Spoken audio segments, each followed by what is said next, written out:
pyramid power and human enslavement. Before viewing this video, please read the following books. Alien Interview by Matilda O'Donnell McElroy. The Giza Power Plant by Christopher Dunn. The Giza Death Star by Joseph P. Farrell, and The Giza Prophecy by Scott Creighton and Gary Osborne. What do the pyramids have to do with human enslavement? Pyramids were, and still are, the cornerstone of every civilization on Earth. No matter what country you live in, they surround you. From the ancient to the most modern, pyramids come in a variety of different shapes and sizes. There are 250 pyramids in China, over 100,000 pyramids in Mesoamerica, and thousands of pyramids all over Europe. In 1998, after 20 years of research, Christopher Dunn wrote The Giza Power Plant. In it, he showed how harmonic resonance was utilized to convert Earth's vibrational energies into electromagnetic radiation. In the Giza Death Star, the pyramids were described as weapons of mass destruction, beaming electromagnetic waves into space. In 2000, a beam of energy blasted from the apex of the Pyramid of the Moon in Teotihuacan, Mexico towards the ionosphere. On July 24, 2009, Hector Salazar photographed a pale pink energy beam emanating from the Pyramid of Kukulkan, at Chichen Itza in Mexico, as a thunderstorm began. In May 2011, Semir Osmanagic had the Pyramid of the Sun in Bosnia tested for ultra and infrasonic emissions. The results proved positive. Schumann frequencies, which are global electromagnetic resonances, excited by lightning discharges in the cavity formed by the Earth's surface and ionosphere, were detected as well. Here are the best-known Schumann frequencies.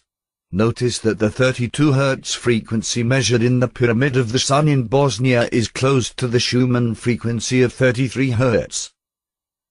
What about the Great Pyramid of Giza?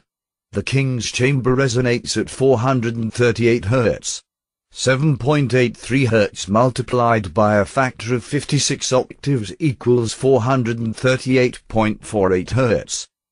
All pyramids on planet Earth are tuned to Schumann frequencies. So how are pyramids able to beam energy, and receive it from the ionosphere, and for what purpose? Are pyramids simply power plants, or maybe some kind of weapon? Pyramids utilize the four basic elements: air, water, earth, and fire. The Pyramid of Giza, for example, first operated like a giant acoustical instrument, similar to a whistle or recorder. In a recorder, air is compressed into a linear airstream by a channel cut into the fipple, at A. It then travels through the duct to the windway, at B. As it exits, it hits the labium, at C. This causes the air to oscillate with standing waves. In the Pyramid of Giza, air is compressed when water is piped down the entrance passageway, B, towards the lower chambers.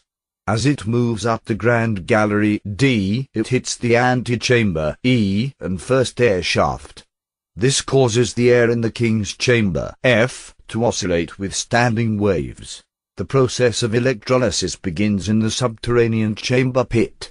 Hydrogen and oxygen are separated when the magnetic field of one of Earth's grid lines fluxes during the early dawn hours as the sun rises. The Pyramid of Giza was built on top of one of these geomagnetic points to make this decomposition possible. A waterline in the Queen's Chamber passageway indicates how high the water was in the Pyramid of Giza. At this point, oxygen filled up primarily in the Queen's Chamber while hydrogen filled up the Grand Gallery and King's Chamber.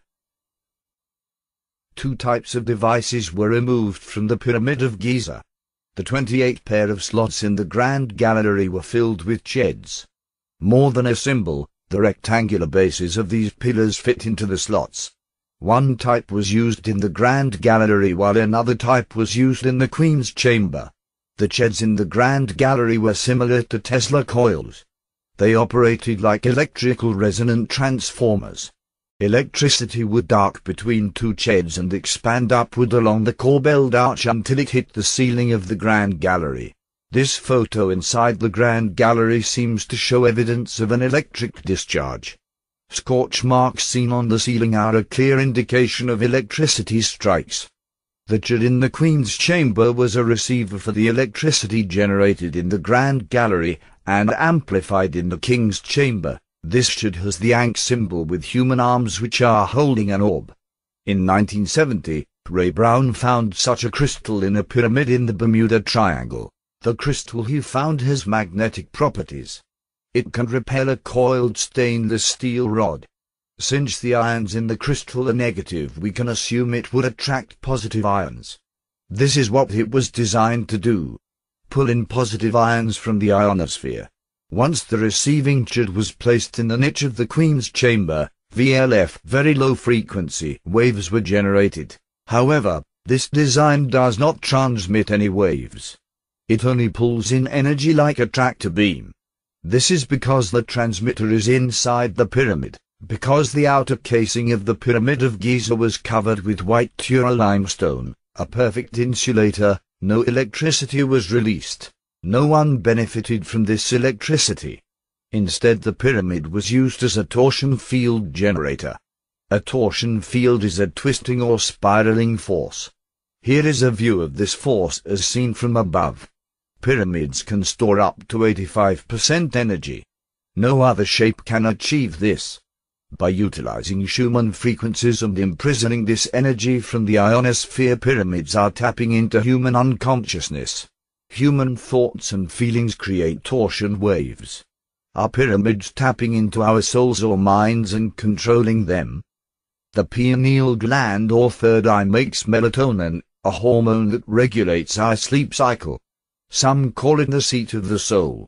Others feel it allows us a way to enlightenment, or higher states of consciousness. If this gland allows us to connect to the spiritual realm, then why are pyramids imprisoning this energy? Nature seeks balance over any effort to enforce inequality. For example, notice that in the center of this cymatics pattern both the male triangle and female upside-down triangle counterparts are needed to create balance and well-being. Pyramids symbolize the male energy without the female energy. It thus represents imbalance and is prone to aggression. It is the opposite of what nature strives for: equality. The star tetrahedron has this double duality. It is balanced. This sacred geometry also lies inside the atom. Sacred geometry is a reflection of resonance. Schumann frequencies are the Earth's resonances. They can be made visible with cymatics using a Schumann cavity. Notice the symmetry and perfect balance of the resonance on all sides of the Schumann cavity. When the Earth resonates, it creates geometrical patterns of symmetry. These patterns are standing waves. Where the direction of resonance points up in red or down in blue are called antinodes. However, it is at the nodes where resonance focuses most of its energy. Earth's nodal points have been given many names: vortex points, energy vortices, ley line intersection points, Earth energy grid, and planetary grid. These points are completely natural. However, if you build a pyramid under one of these points, you create an imbalance, like the vile vortices. Newly discovered pyramids have been located at these vile vortices: the Bermuda Triangle, Antarctica, the Pacific Ocean, the South Atlantic anomaly, and the Dragon's Triangle, discovered in 1987. A planet filled with pyramids located at every geomagnetic vortex is a prism planet. Their tractor beams are like electric poles, and the ionosphere is the electric fence or net, designed specifically to capture any spiritual energy trying to leave the planet. For all eternity. How you know you are in a prison? 1. We are born with no memory, which means we are disorientated. 2. Everyone is a stranger on planet Earth. 3. You are given bunkmates, which are your family.